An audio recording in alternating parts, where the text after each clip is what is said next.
അതിന് ചെറിയ ചെറിയ വിഷയങ്ങൾ ഒരുപാടുണ്ട് സ്നാനത്തിന്.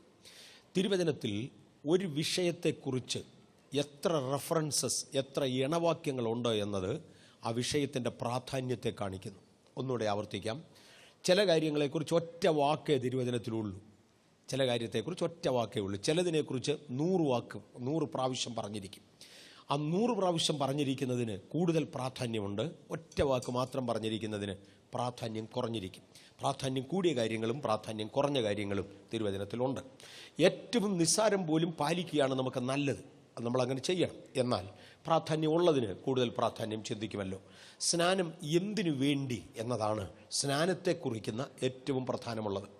റോമാലേഖനം 6-ാം അധ്യായത്തിൻ്റെ 1 മുതൽ 11 വരെയുള്ള വാക്യങ്ങളിൽ, റോമാലേഖനം 6-ാം അധ്യായം 1 മുതൽ 11 വരെയുള്ള വാക്യങ്ങളിൽ സ്നാനം എന്തിനു വേണ്ടി എന്ന് കാണിക്കുന്നു.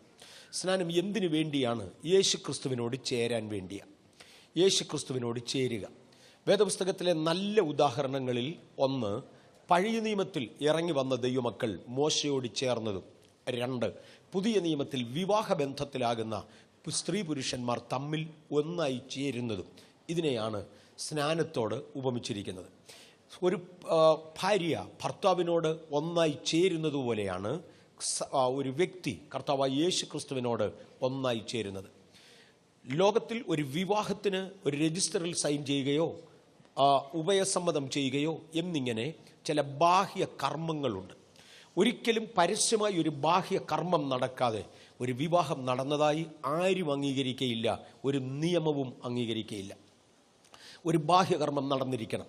ക്രിസ്തീയ സഭയിലാണെങ്കിൽ അവരെ സഭയുടെ മര്യാദയ്ക്കൊത്തവണ്ണം അവർ പരസ്പര ബന്ധത്തിൽ ഏർപ്പെട്ടുവായി പരസ്യ പ്രഖ്യാപനം. അതിൻ്റെ മുമ്പിൽ ഒരു കാർമ്മികൻ ഇവർ വിവാഹിതരാണ് എന്ന് പ്രഖ്യാപിക്കുക. ഗവൺമെൻറ്റിൻ്റെ നിയമപ്രകാരമാണെങ്കിൽ ഒരു ഔദ്യോഗിക രജിസ്റ്ററിൽ അവർ രണ്ടുപേരും ഒപ്പുവെക്കുക. അവർ വിവാഹിതരാണ് എന്ന് ഒരു ഗവൺമെൻറ് ഉദ്യോഗസ്ഥൻ, അധികാരമുള്ളവൻ പ്രഖ്യാപിക്കുക. അത് അതിൻ്റെ ബാഹ്യ കർമ്മമാണ്. സ്നാനത്തിൽ യേശുക്രിസ്തുവിനോട് ചേരുന്നതിന് വെച്ചിരിക്കുന്ന ബാഹ്യകർമ്മമാണ് വെള്ളത്തിൽ മുങ്ങി പൊങ്ങുക. സ്നാനം എന്ന വാക്കിന് എബ്രായ ഭാഷയിൽ ഗ്രീക്ക് ഭാഷയിൽ ആരംഭത്തെങ്കിൽ ഉപയോഗിച്ചിരിക്കുന്ന പദം നിമജ്ഞനം ചെയ്യുക, മുഴുകൽ, മുങ്ങുക എന്ന അർത്ഥമാണ്. യേശുവിനോട് ചേരുവാനാണ് സ്നാനം. അതിൻ്റെ പ്രധാന ലക്ഷ്യമത. എന്താണ് യേശുവിനോട് ചേരുക എന്ന് പറഞ്ഞാൽ? വിവാഹത്തിൽ രണ്ടുപേർ ഒരുമിച്ച് ചേരുന്നതിനോട് അതിനെ ഉപമിച്ചിരിക്കുന്നു. രണ്ടുപേർ ഒരുമിച്ച് ചേരുന്നതിന് ബാഹ്യമായൊരു കർമ്മം നമ്മൾ നടത്തുന്നു. ഇതുപോലെ തന്നെ സ്നാനം യേശുവിനോട് ചേരുന്നതിൻ്റെ ബാഹ്യ കർമ്മമാണ്. തീരുമാനം ഹൃദയത്തിലാണ്, പക്ഷെ ബാഹ്യകർമ്മം ഇവിടെയാണ്. ഈ ബാഹ്യകർമ്മത്തിൽ സ്നാനമെന്ന് തിരുവചനം ഉപയോഗിച്ചിരിക്കുന്ന ഗ്രീക്ക് വാക്കിൻ്റെ അർത്ഥം നിമജ്ഞനം ചെയ്യപ്പെടുക, അല്ലെങ്കിൽ മുഴുകുക, മുങ്ങുക എന്നതാണ്. ആ മുങ്ങുന്നതിനെ കുറിച്ച് തിരുവചനം കൊടുക്കുന്ന വിശദീകരണം, പാപസംബന്ധമായി മരിച്ച നാം ഇനി അതിൽ ജീവിക്കാതെ അതിനെ അടക്കുന്നതിന് തുല്യമാണ് വെള്ളത്തിലേക്ക് മുങ്ങുന്നത്. ഒരു വ്യക്തി കർത്താവായ യേശുക്രിസ്തുവിനോട് ചേരേണ്ടതിനായി വെള്ളത്തിലേക്ക് മുങ്ങുമ്പോൾ ഒന്നാമത്തെ പ്രത്യേകത, ആ വ്യക്തി പാപസംബന്ധമായി മരിച്ചയാളായിരിക്കണം. മരിക്കാത്ത ഒന്നിനെ കുഴിച്ചിടാൻ സാധ്യമല്ല. കുഴിച്ചിട്ടാൽ ഒഫൻസീവാണ്, അത് പാപകരമാണ്. പലപ്പോഴും സാഹചര്യങ്ങളും സൗകര്യവും ഒക്കെ പ്രമാണിച്ച് ഒരാൾ ശരിക്കും മാനസാന്തരപ്പെടുന്നതിന് മുന്നമേ കുഴിച്ചിട്ട് പോയാൽ അത് ഒക്കുന്ന കാര്യമാണോ? അയ്യോ അല്ല, നമുക്ക് ചിന്തിക്കാൻ പോലും പറ്റത്തില്ല. നമ്മൾ ചിലപ്പോൾ പറയാറുണ്ട്, വളർന്നു വരുമ്പം പിള്ളേർ മറുതലിച്ചാൽ എന്താകും? ശരിയാ, അതുകൊണ്ട് ശിശു ആയിരിക്കുമ്പോഴേ അങ്ങ് ചെയ്തേക്കാം, അതൊരു ഒക്കുന്ന കാര്യമല്ല. ചിലർ പറഞ്ഞേക്കാം, നാളെ എനിക്കിതിന് അവസരം കിട്ടാതെ പോയാൽ പിന്നെ ഞാൻ അങ്ങ് വിശ്വസിച്ചോളാം, അത് മതിയാകുമോ? ഒരിക്കലും ഒക്കത്തില്ല. സിസ്റ്റർ മേരി കോവൂർ ഒരിക്കൽ പറഞ്ഞ ഒരു കൊച്ചു ഉദാഹരണം എൻ്റെ ഓർമ്മയിലുണ്ട്. പ്രായമായി 19 വയസ്സ് കഴിഞ്ഞ് കിടന്ന ഒരു അപ്പച്ചൻ്റെ 5 മക്കളുണ്ടായിരുന്നു. 5 പേരും 5 ഭൂഖണ്ഡങ്ങളിലാണ്, അല്ലെ 5 വ്യത്യസ്ത രാജ്യങ്ങളിലാണ്. അപ്പച്ചന് 2 ഹാർട്ട് അറ്റാക്ക് ഉണ്ടായി. 3ാമത്തെ അറ്റാക്ക് സീരിയസ് ആയി. 3ാമത്തെ ഹാർട്ട് അറ്റാക്കിന് 19 വയസ്സും കഴിഞ്ഞില്ലേ, മക്കളെ എല്ലാവരെയും അറിയിച്ചു. അപ്പൻ്റെ മരണം കാണും എന്ന ചിന്തയിൽ കുഞ്ഞുങ്ങളെല്ലാം ഓടിയെത്തി. എല്ലാവരെയും കൂടെ കണ്ടപ്പോൾ അപ്പച്ചന് സന്തോഷമായി. പതുക്കെ അപ്പച്ചനങ്ങ് റിക്കവറി ചെയ്തു. എല്ലാവർക്കും തിരിച്ചു പോകേണ്ട സമയമേറെക്കുറെ ആയി. അന്ന് മൂത്ത മകൻ ഇളയ പുള്ളികളെ വിളിച്ചുകൂട്ടി ഒരു കോൺഫറൻസ് നടത്തിയെന്ന് ഇരിക്കട്ടെ, അനിയന്മാരെ കേൾക്കാനിടാം. നമ്മളെല്ലാം 4-5 വ്യത്യസ്ത രാജ്യങ്ങളിലാണ്, വളരെ ദൂരെ ജോലി ചെയ്യുന്നവരാണ്. എപ്പോഴും ഹാർട്ട് അറ്റാക്ക് എന്ന് പറയുമ്പോൾ ഓടി വരാൻ ഒക്കത്തില്ല. അപ്പച്ചന് 80 വയസ്സ് കഴിഞ്ഞു, താമസിക്കാതെ പോകുമെന്നുള്ളതിന് ഒരു ഉറപ്പുമില്ല. 2-3 അറ്റാക്ക് കഴിഞ്ഞതല്ലേ, ഇനിയത്തെ അറ്റാക്കിന് അപ്പച്ചൻ പോയിരിക്കും. അപ്പോൾ ആ സ്ഥിതിക്ക് നമ്മൾ അന്നൊന്ന് വരുന്നത് എളുപ്പമല്ലാത്തതുകൊണ്ട് ഇപ്പം തന്നെ നമുക്കങ്ങ് സംസ്കരിച്ചു പോകാം. ഇതൊക്കുന്ന കാര്യമാണോ? ഒരു കാലത്തുമല്ല. മരിക്കാത്തതിനെ കുഴിച്ചിടാൻ ഒക്കത്തില്ല, അതിന് റൈറ്റില്ല. പാപസംബന്ധമായി മരിക്കാത്ത ഒരാളിന് സ്നാനപ്പെടുവാൻ റൈറ്റില്ല.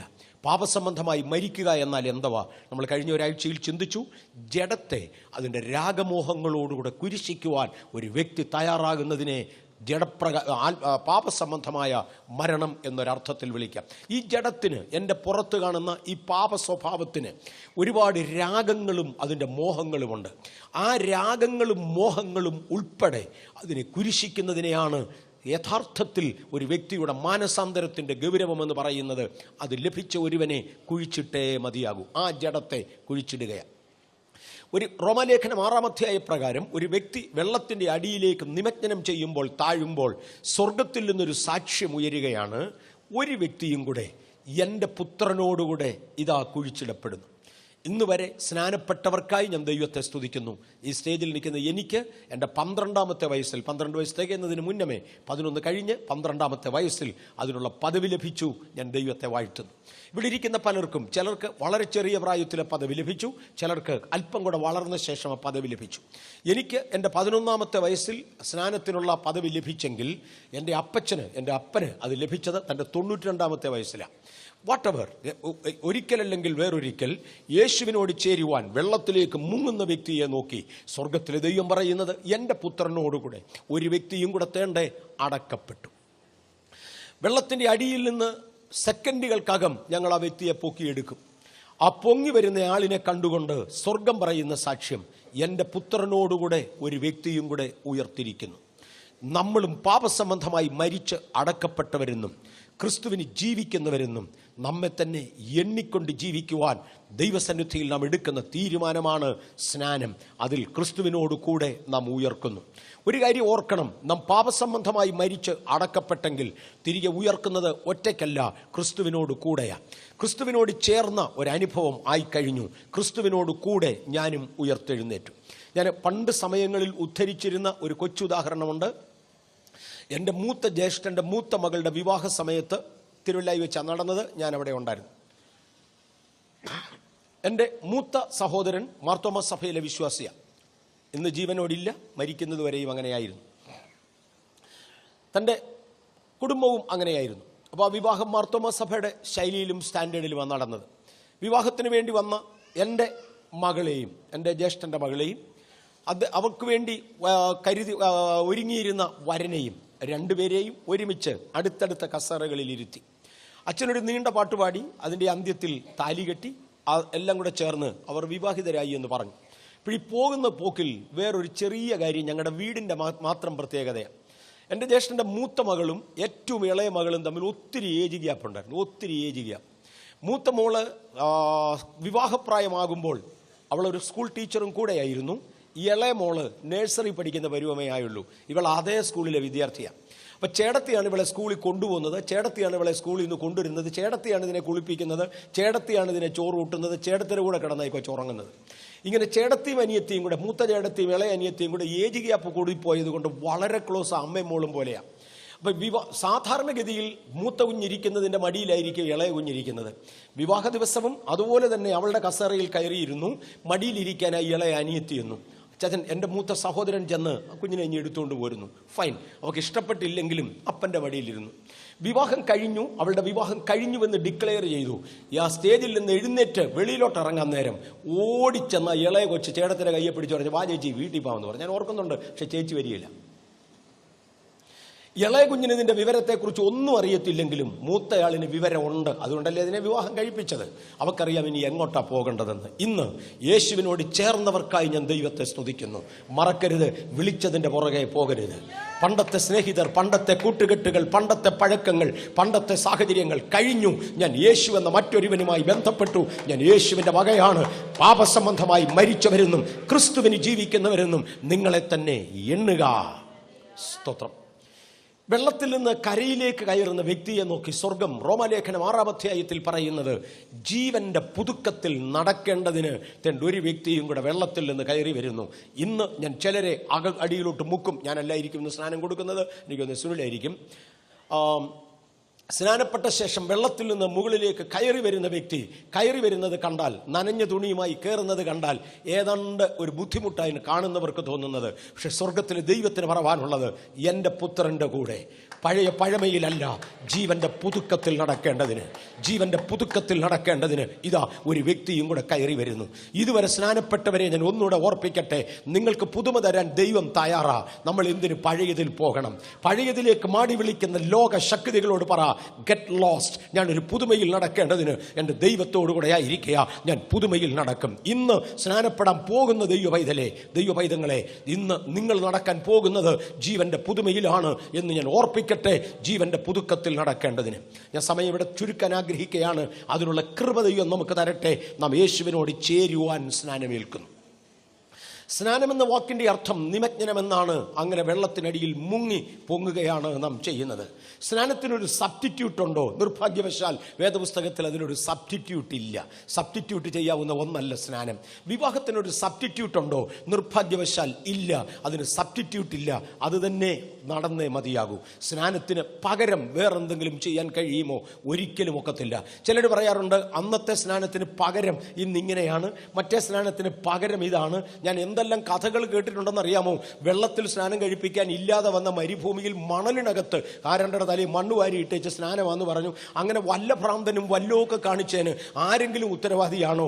വേറൊരുത്തൻ തീട്ടവെള്ളം കോരി ഒഴിച്ചേച്ച് സ്നാനമാണെന്ന് പറഞ്ഞാൽ ആകുമോ? No no no no no no no ഇതൊന്നും നടക്കുന്നതല്ല. സ്നാനത്തിന് ഒരു ഒറ്റ മാർഗമേ ഉള്ളൂ. ദൈവം അനുവദിച്ച മാർഗപ്രകാരം ജലത്തിൽ നിമജ്ജനം ചെയ്ത് വിശ്വസിച്ചവൻ നിമജ്ജനം ചെയ്ത് പൊങ്ങി വരിക, അതിനെയാണ് സ്നാനമെന്ന് വിളിക്കുന്നത്. ഇന്ന് പകൽ സ്നാനത്തിന് വേണ്ടി തയ്യാറായി വന്നവർക്കായി ഞാൻ ദൈവത്തെ സ്തുതിക്കുന്നു. ഞാൻ ഈ സ്നാനം ആരൊക്കെ സ്നാനപ്പെട്ടിട്ടുണ്ടെന്നും കൂടെ ഒന്ന് വേഗത്തിൽ ചിന്തിച്ചോട്ടെ. അടുത്ത 3-4 മിനിറ്റ് കൊണ്ട് ഞാൻ ഈ ക്ലാസ് നിർത്തും. ആ സ്നാനത്തിന് പോകേണ്ടവർക്ക് വേണ്ടി അതിന് സമയം നമ്മൾ ഒരുക്കുകയും ചെയ്യും. 3-4 മിനിറ്റ് കൊണ്ട് നിർത്തേണ്ടതിന്. സ്നാനത്തിൽ നമ്മൾ അവനോടുകൂടെ അടക്കപ്പെട്ടു, കുഴിച്ചിടപ്പെട്ടു, ഫൈൻ. നാം യേശുവിനോടുകൂടെ കുഴിച്ചിടപ്പെടേണ്ടതിന്, യേശുവിനോടുകൂടെ അടക്കപ്പെടേണ്ടതിന് ഇന്ന് അടുത്തു വരുമ്പോൾ നമ്മളെപ്പോലെ ഇതിനു മുമ്പ് ഈ അനുഭവത്തിലൂടെ ആരൊക്കെ പോയിട്ടുണ്ട് എന്നൊന്ന് ഓർക്കുന്നത് കൊള്ളാം. യേശു തന്നെ സ്നാനപ്പെട്ടു. യേശു തന്നെ സ്നാനപ്പെട്ടു. ചിലർ പറയാറുണ്ട് സ്നാനം അത്ര നിർബന്ധമൊന്നും അല്ലെന്ന്. എന്നാൽ പിന്നെ എൻ്റെ ദൈവപുത്രനാകുന്ന യേശുവിന് വേണ്ടായിരുന്നല്ലോ. യേശു സ്നാനത്തിനു വേണ്ടി സ്നാനക്കടവിലേക്ക് വരുമ്പോൾ ലൂക്കോസിന്റെ സുവിശേഷം 7-ാം അധ്യായം 29-30 വാക്യങ്ങൾക്കൊത്തവണ്ണം ജനം ഒക്കെയും പാപികളെന്നറിയപ്പെടുന്ന ചുങ്കക്കാർ വരെയും സ്നാനപ്പെട്ടതിനാൽ, യോഹന്നാന്റെ കൈയാൽ സ്നാനപ്പെട്ടതിനാൽ ദൈവത്തെ നീതീകരിച്ചു. ആ സമയം ന്യായശാസ്ത്രികളും പരീശന്മാരും അരികിൽ നിന്നുകൊണ്ട് ദൈവത്തിന്റെ ആലോചന തങ്ങൾക്ക് തന്നെ വൃഥാവാക്കി. ഈ ന്യായശാസ്ത്രികളും പരീശന്മാരും അകന്നു മാറിയിരുന്നില്ല. അവർ യോഹന്നാന്റെ സ്നാനം കണ്ടുകൊണ്ട് അടുത്ത് നിൽപ്പുണ്ട്. അവർ പറയുന്നത് ഇതൊക്കെ വെറുതെയാ, ചുമ്മാതാ ചുമ്മാതാ ചുമ്മാതാ, വെറുതെയാ വെറുതെയാ. അയ്യോ, ഞാൻ എത്ര വർഷമായിട്ട് ഇത് കേൾക്കുന്നുണ്ടെന്ന് അറിയാമോ? ചുമ്മാതാ വെറുതെയാ ചുമ്മാതാ വെറുതെയാ. ഏത് ന്യായശാസ്ത്രിയും ഇത് തന്നെയാണ്, ഏത് പരീശനും ഇതാണ്. കാര്യം ഇതുങ്ങൾ വെള്ള തേച്ച ശവക്കല്ലറയാം. ഇതിനെക്കുറിച്ച് യേശുവിന്റെ അഭിപ്രായം അങ്ങനെയാ. ഇവര് ഇത് ചുമ്മാതാ വെറുതെയാ ചുമ്മാതാ വെറുതെയാ എന്ന് പറഞ്ഞുകൊണ്ട് നിൽക്കുന്ന കൂട്ടത്തിലാണ് യേശു സ്നാനമേക്കാൻ സ്നാനക്കടവിലോട്ട് വരുന്നത്. യേശുവിനെ കണ്ട മാത്രയിൽ യോഹന്നാൻ സ്നാപകൻ ഞെട്ടി. ലോകത്തിന്റെ പാപത്തെ ചുമക്കുന്ന ദൈവത്തിന്റെ കുഞ്ഞാണ്, നിത്യദൈവത്തിന്റെ ഏകജാതനായി ഈ മണ്ണിൽ അവതരിച്ച ദൈവപുത്രൻ മനുഷ്യ സൃഷ്ടിയായ എന്റെ കൈ കീഴിൽ സ്നാനമേൽക്കാൻ വേണ്ടി വരുന്നുവോ? ഇത് എന്തൊരു കാര്യം! യോഹന്നാൻ പറഞ്ഞ അരുത് അരുത് അരുത്, അങ്ങയാൽ സ്നാനമേൽക്കേണ്ടതിന് എനിക്ക് ആവശ്യം. ഭക്തനെ എങ്ങനെ സ്നാനപ്പെടുത്തണം, പരമപരിശുദ്ധനെ എങ്ങനെ സ്നാനപ്പെടുത്തണം, പാപങ്ങൾ ഏറ്റുപറഞ്ഞ് സ്നാനപ്പെടാൻ വരുന്നവന്റെ കൂട്ടത്തിൽ അങ്ങയെ എന്നെ വെച്ച് സ്നാനപ്പെടുത്തണം. അരുത്, അങ്ങന്റെ അടുക്കൽ വരരുത്. മത്തായിയുടെ സുവിശേഷം 3-ാം അധ്യായത്തിന്റെ 14-15 വാക്യങ്ങളിൽ ആ ഭാഗം കാണാം. യേശുവിന്റെ മറുപടി, യോഹന്നാനെ ഇപ്പോൾ സമ്മതിക്ക്. എൻ്റെ ഭാഷയിൽ ആ കരയിൽ നിൽക്കുന്ന പരീശനെ പോലെ വർത്താനം പറയാതെ യോഹന്നാനെ, ഈ കരയിൽ നിൽക്കുന്ന ന്യായശാസ്ത്രിയെ പോലെ അനാവശ്യം പറയാതെ യോഹന്നാനെ, ഇവന്മാർക്കിത് വെറുതെയാ. പക്ഷെ നീയും ഞാനും ദൈവത്തിന്റെ വകയാകയാൽ നമുക്കിത് ഉചിതമാ. ഇവനെ പോലെ വർത്താനം പറയാതെ, പരീശനിത് ചുമ്മാതെയാ, ന്യായശാസ്ത്രിക്ക് ഇത് വൃഥാവാ. പക്ഷെ നീയും ഞാനും ദൈവത്തിങ്കിൽ നിന്ന് വന്നവരാകയാൽ, നീ ദൈവത്താൽ അയക്കപ്പെട്ടവനും ഞാൻ ദൈവത്തിന്റെ പുത്രനുമാകയാൽ നമുക്ക് ഇത് ഉചിതമാണ്. അതുകൊണ്ട് ഇപ്പോൾ സമ്മതിക്ക്. അങ്ങനെ യേശു സ്നാനമേറ്റു, വെള്ളത്തിൽ നിന്ന് കയറി. മലയാളത്തിൽ റോമൻ കത്തോലിക്ക സഭയ്ക്ക് വേണ്ടി മാണിക്കത്തനാർ എന്ന് പറയുന്ന ഒരു പുരോഹിതനാണ് വേദപുസ്തകം തർജ്ജമ ചെയ്ത് അനുമതി കൊടുത്തിറക്കിയത്. മാണിക്കത്തനാരുടെ തർജ്ജമ എന്നാണ് അതിനെ പ്രശസ്തമായ തർജ്ജമയായി അംഗീകരിക്കുന്നത്. അതിനകത്ത് എഴുതിയിരിക്കുന്ന വാചകം കേൾക്കണോ? ഈശോ മാമോദീസ ഏറ്റ ശേഷം വെള്ളത്തിൽ നിന്ന് പൊന്തി വരുമ്പോൾ മുഴുകിയാണ് സ്നാനമെന്ന് ഒന്നുകൂടെ തെളിയിക്കാൻ വേണ്ടി മാണിക്കത്തനാരെ ദൈവം ശക്തീകരിച്ചതിനാൽ അദ്ദേഹം തെറ്റില്ലാതെ തർജ്ജമ ചെയ്തു. ഈശോ മാമോദീസ ഏറ്റ ശേഷം വെള്ളത്തിൽ നിന്ന് പൊന്തി വരുമ്പോൾ റൂഹ പ്രാവുന്നതുപോലെ തൻ്റെ മേൽ ഇറങ്ങി എന്ന് മാണിക്കത്തനാർ എഴുതി വെച്ചു. അതെ, നിമജ്ഞനത്തിലാണ് സ്നാനം. യേശു സ്നാനപ്പെട്ടതാണ്. യേശുവിൻ്റെ ശിഷ്യന്മാരെല്ലാവരും സ്നാനപ്പെട്ടവരായിരുന്നു. യേശുവിൻ്റെ അമ്മ മറിയ സ്നാനപ്പെട്ടതായിരുന്നു. കാര്യം ശിഷ്യന്മാരുടെ സമൂഹം മൊത്തം സ്നാനപ്പെട്ട കൂട്ടത്തിൽ യേശുവിൻ്റെ അമ്മയും അവരോടുകൂടെ ആയിരുന്നു. ഇന്ന് നമ്മൾ പറയുന്ന പത്രോസും പൗലോസും എല്ലാം സ്നാനപ്പെട്ടതാണ്. അങ്ങനെ സ്നാനപ്പെട്ടവരുടെ ഒരു സമൂഹമാണ് സ്വർഗത്തിൽ കാണാൻ പോകുന്നത്. ചിലർ പറയാറുണ്ട് സ്നാനപ്പെട്ടില്ലേലും അങ്ങ് സ്വർഗത്തിൽ പോകുന്നത്. ഒന്നാമത്തെ കാര്യം, ഞാൻ സ്നാനപ്പെടുന്നത് സ്വർഗത്തിൽ പോകാൻ വേണ്ടിയല്ല. ഇന്ന് ഉച്ചയ്ക്ക് ലഞ്ച് കഴിച്ചില്ലേലും ഞാൻ അങ്ങ് സ്വർഗത്തിൽ പോകും. പക്ഷെ അതിനു വേണ്ടിയല്ല ലഞ്ച് കഴിക്കുന്നത്. ഇന്ന് ഞാൻ വീട്ടിലോട്ട് തിരിച്ച് ചെന്നില്ലെങ്കിലും സ്വർഗത്തിൽ പോകും. ഞാൻ വീട്ടിൽ പോകുന്നത് സ്വർഗത്തിൽ പോകാൻ വേണ്ടിയല്ല. നമ്മൾ കാണിക്കുന്നതെല്ലാം സ്വർഗത്തിൽ പോകാനല്ല. പക്ഷേ ഓരോ ജീവിതത്തിൻ്റെ ആവശ്യവും ഘടകവും കൽപ്പനയുടെ അനുസരണവും ആവശ്യമാകയാൽ പലതും ചെയ്യാറുണ്ട്. ആ കൂട്ടത്തിൽ സ്നാനവും സ്നാനപ്പെടേണ്ടത് നിർബന്ധമാണ്. ഞാൻ ഒറ്റ വാക്കും കൂടെ സ്നാനത്തെക്കുറിച്ച് പറഞ്ഞു വെച്ച് നിർത്തട്ടെ. യോഹന്നാന്റെ കൈക്കീഴിൽ സ്നാനമേറ്റ ഒരു കൂട്ടം യോഹന്നാന്റെ ശിഷ്യന്മാർ അപ്പോസ്തല പ്രവൃത്തികളുടെ പുസ്തകം 19-ാമത്തെ അധ്യായത്തിൽ പൗലോസുമായി കണ്ടുമുട്ടി. പൗലോസ് അവരോടൊരു ചോദ്യം ചോദിച്ചു, നിങ്ങൾ വിശ്വസിച്ചിട്ട് പരിശുദ്ധാത്മാവിനെ പ്രാപിച്ചുവോ? അപ്പല്ലോസ് കൊരിന്തിലിരിക്കുമ്പോൾ പൗലോസ് ഉൾപ്രദേശങ്ങളിലൂടെ സഞ്ചരിച്ച് എഫെസോസിലെത്തി ഒരു കൂട്ടം ശിഷ്യന്മാരെ കണ്ടു എന്ന് പറഞ്ഞാണ് അപ്പോസ്തല പ്രവൃത്തി 19 ആരംഭിക്കുന്നത്. അവരോടൊരു ചോദ്യം ചോദിച്ചു, നിങ്ങൾ വിശ്വസിച്ചിട്ട് പരിശുദ്ധാത്മാവിനെ പ്രാപിച്ചുവോ? ആരെയും ആദ്യം കണ്ടാൽ ചോദിക്കാൻ കൊള്ളാവുന്നൊരു ചോദ്യമാണ്. ചിലർ പറയാറുണ്ട്, അയ്യോ ആദ്യം കാണുമ്പം വീട് എവിടെയാന്ന് ചോദിച്ചു പതുക്കെ പതുക്കെ കാലങ്ങൾ കൊണ്ട് മാത്രമേ രക്ഷിക്കപ്പെട്ടതാണോ എന്ന് ചോദിക്കാവൂ. അത് ചോദിച്ചാൽ സ്നാനത്തെക്കുറിച്ച് പിന്നെ ഒത്തിരി നാൾ കഴിഞ്ഞേ അറിയിക്കാവൂ. എടോ, എന്തുവാടോ ഒരു രഹസ്യം മറച്ചു വെച്ച് നമ്മളിവനെ എന്നെ വെള്ളത്തിൽ ചാടിക്കാൻ കൊണ്ടുപോവാണോ? നമ്മളിവനെ കളിപ്പിക്കാൻ കൊണ്ടുപോവാണോ? ഒന്നുമല്ലല്ലോ. കണ്ടവനോട് വെട്ടിത്തുറന്ന ആദ്യത്തെ ചോദ്യം, വിശ്വസിച്ചിട്ട് പരിശുദ്ധാത്മാവിനെ പ്രാപിച്ചോ? ഇവർ തിരിച്ചൊരു വാചകം, പരിശുദ്ധാത്മാവ് ഉണ്ടെന്ന് ഞങ്ങൾ കേട്ടിട്ട് പോലും ഇല്ലല്ലോ. ഇതെന്തൊരു കളിയാ? പരിശുദ്ധാത്മാവ് എന്ന് പറഞ്ഞാൽ എന്തവാ? അങ്ങനെ ഒന്നും ഉണ്ടെന്ന് ഞങ്ങൾ കേട്ടിട്ട് പോലും ഇല്ല. പൗലോസിന്റെ അടുത്ത ചോദ്യം എന്തായിരുന്നു? പിന്നെ ഏതായിരുന്നോ നിന്റെ സ്നാനം? എടാ, സ്നാന സമയത്തെങ്കിലും പിതാവിൻ്റെയും പുത്രൻ്റെയും പരിശുദ്ധാത്മാവിൻ്റെയും പേര് പറഞ്ഞല്ലേ സ്നാനപ്പെടുത്തുന്നത്. സ്നാനത്തെക്കുറിച്ച് കേട്ടിട്ട് പോലും ഇല്ലെങ്കിൽ പിന്നെ ഏതായിരുന്നല്ലോ നിങ്ങളുടെ സ്നാനം? അപ്പോൾ അവർ പറഞ്ഞു, അത് യോഹന്നാൻ്റെ സ്നാനം. ഓ ശരിയാ, യോഹന്നാൻ്റെ സ്നാനം യേശു ക്രിസ്തു പഠിപ്പിച്ച സ്നാനം വരുന്നതിന് മുന്നമേ ഉണ്ടായിരുന്ന ഒന്നാണ്. ഇന്നതിന് വാലിഡിറ്റി ഇല്ല. നിങ്ങളെടുത്തിരിക്കുന്ന സ്നാനത്തിന് വാലിഡിറ്റി ഇല്ല. അത് ദൈവത്താൽ അയക്കപ്പെട്ടതാ, പക്ഷെ അതിൻ്റെ കാലഘട്ടം മാറിപ്പോയി. അത് ശിശുപാലകനായി മാത്രമിരുന്നു. അതിൻ്റെ കാലഘട്ടം കഴിഞ്ഞുപോയി. ഇന്നതിന് വാലിഡിറ്റി ഇല്ല. വാലിഡിറ്റി ഉള്ള സ്നാനം അന്നും ഇന്നും യേശു കൽപ്പിച്ച സ്നാനമാണ്. യേശു കൽപ്പിച്ച സ്നാനത്തിൽ പരിശുദ്ധാത്മാവിൻ്റെ പേര് വരും.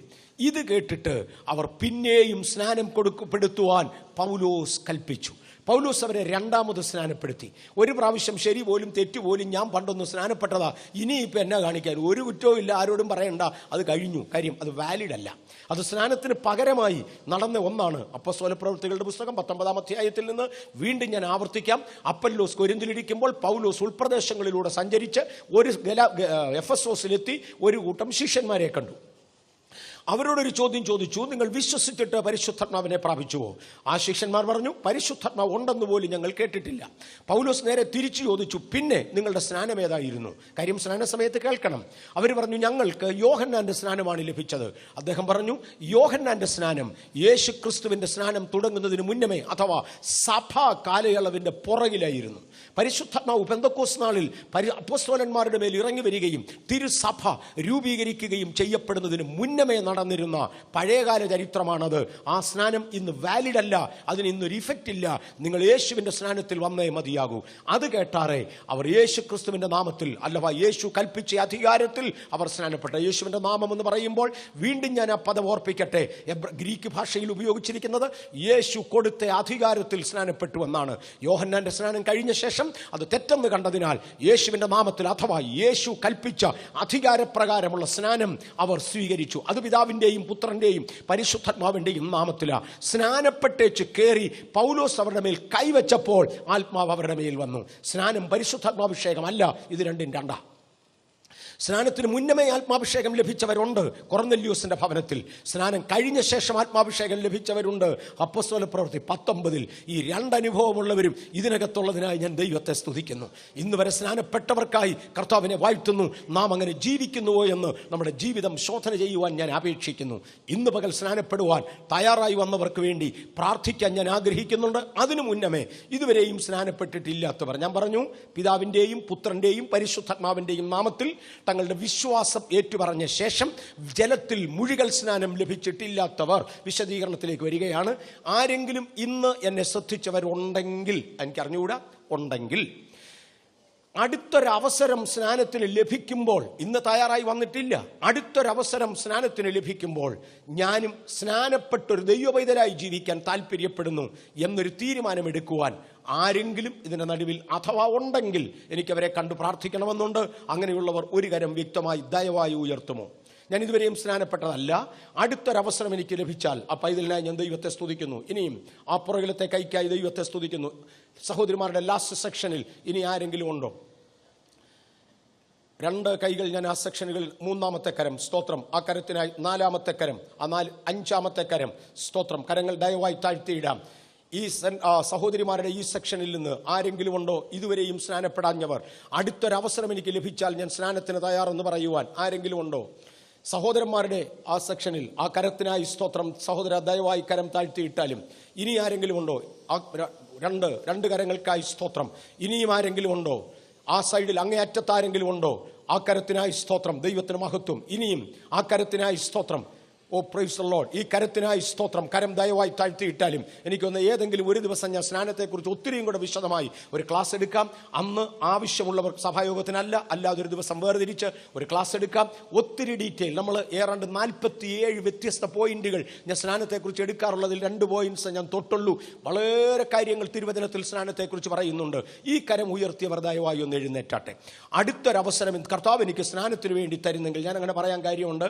എൻ്റെ കണ്ണിൻ്റെ കാഴ്ചയുടെ കുറവ് കൊണ്ടോ ഹോളിലെ ലൈറ്റിൻ്റെ കുറവ് കൊണ്ടോ എനിക്ക് എല്ലാ കൈയും കാണാൻ ഒത്തില്ല. അതുകൊണ്ടാണ് എഴുന്നേറ്റ് നിന്നാൽ നന്നായിരിക്കും. ദയവായി ഇപ്പോൾ കരം ഉയർത്തിയവർ ഒന്ന് എഴുന്നേറ്റ് നിന്നാലും. Praise the Lord. കൊച്ചു കുഞ്ഞുങ്ങളുണ്ട്. ഇനിയും ഇന്ന് കരം ഉയർത്തിയവർ ദൈവത്തിന് സ്തോത്രം.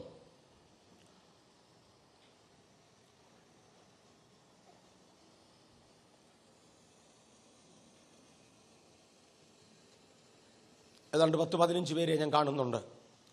കണ്ണുകളടയ്ക്കാം. കർത്താവേ, ഈ എഴുന്നേറ്റ് നിൽക്കുന്ന ഞങ്ങളുടെ കുഞ്ഞുങ്ങളെ ഞാൻ യേശുവിൻ്റെ നാമം ചൊല്ലി അനുഗ്രഹിക്കുന്നു.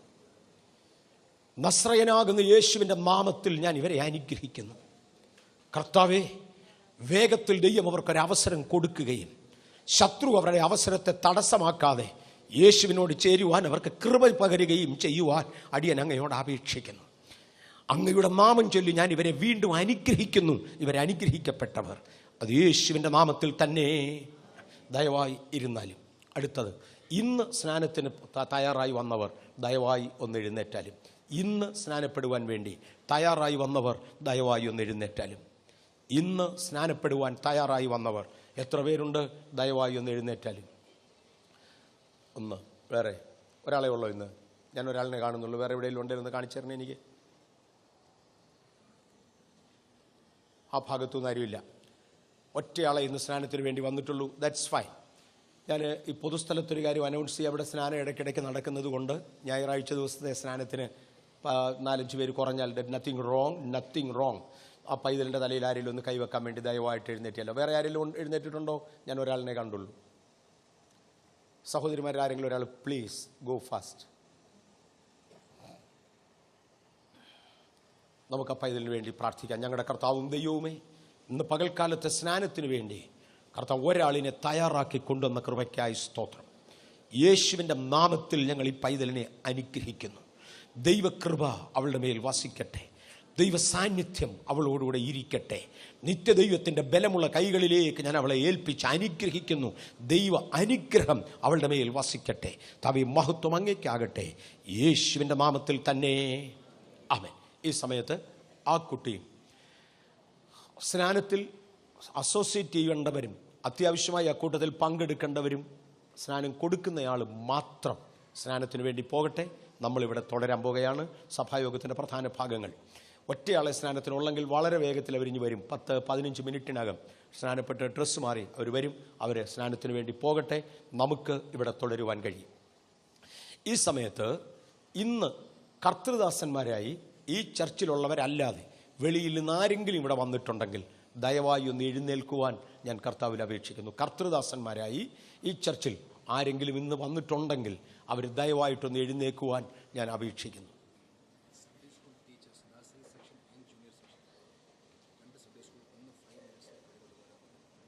Sunday schools teachers, nursery and